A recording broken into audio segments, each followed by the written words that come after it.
பாதுகாப்பு இல்ல, ரோந்து பணி இல்ல அப்படின்றது ஒரு குற்றச்சாட்டா இருக்கு சார். இந்த ஏரியாவுக்கும் போலீஸ் அடிக்கடி ஃப்ரீக்வெண்ட் பண்ணிருக்காங்க. அன்னைக்கு நைட் ஷாட்டை எடுத்து பார்க்கும்போது பிருந்தாவன் நகர் மெயின் ரோடு வரைக்கும் போலீஸோட பிரசன்ஸ் இருந்திருக்கு. இந்த சம்பவம் ஒரு 10:40 கிட்ட நடந்திருக்கு.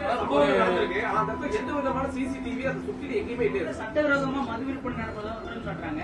அதையே காவல்துறை தடுக்கிறாங்க.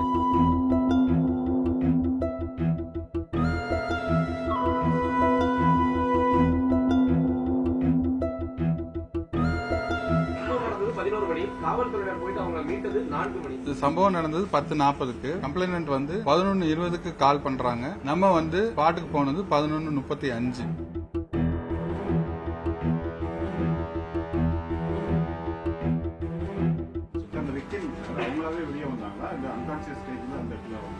அன்கான்சியஸ் ஸ்டேஜ்ல இல்ல, அவங்களா தான் வெளியே வந்தாங்க.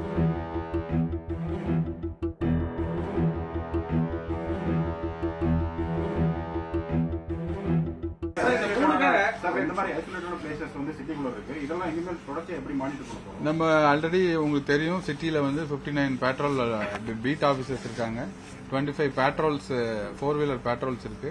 அதுல எல்லாருக்குமே வந்து கண்ட்ரோல் ரூம்ல இருந்து அவங்க எல்லா வெஹிக்கிளுக்குமே நம்ம ஒரு ஜிபிஎஸ் பிக்ஸ் பண்ணி அவங்களோட மூவ்மெண்ட் வாட்ச் பண்ற மாதிரி தான் டெய்லி மானிட்டர் பண்ணிட்டு இருக்கோம். இந்த ஏரியாவுக்கும் போலீஸ் அடிக்கடி ஃப்ரீக்வெண்ட் பண்ணிருக்காங்க. பட் அன்னைக்கு நைட் ஷாட்டை எடுத்து பார்க்கும்போது அந்த பிருந்தாவன் நகர் மெயின் ரோடு வரைக்கும் போலீஸோட பிரசன்ஸ் இருந்திருக்கு. அதுக்கப்புறம் தான் வந்து இந்த சம்பவம் ஒரு 10:40 கிட்ட நடந்திருக்கு.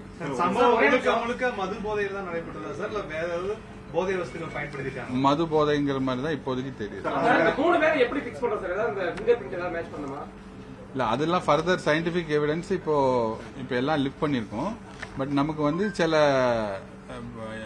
பிரைவேட் இன்ஃபர்மேஷன், சீக்ரெட் இன்ஃபர்மேஷன் ஒன்று வந்திருக்கு.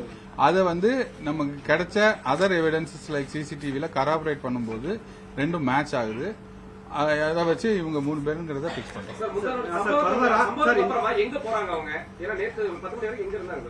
அவங்க பல்வேறு இடங்கள்ல போயிட்டு இருக்காங்க. நேரா வந்து நம்ம சத்தி ரோடு, கணபதி அந்த மாதிரி ஏரியாலெல்லாம் போயிட்டு இருந்திருக்காங்க. அதெல்லாம் இப்போ அவங்களோட சிடிஆர் டீடைல்ஸ் ரெக்வஸ்ட் பண்ணிருக்கோம். அதை வாங்கினதுக்கு அப்புறம் தான் நம்மள்ட்ட இருக்கிற எவிடன்ஸ் வச்சு அவங்களோட லொகேஷன் அவங்க சொல்றது கராபரேட் பண்ண முடியும்.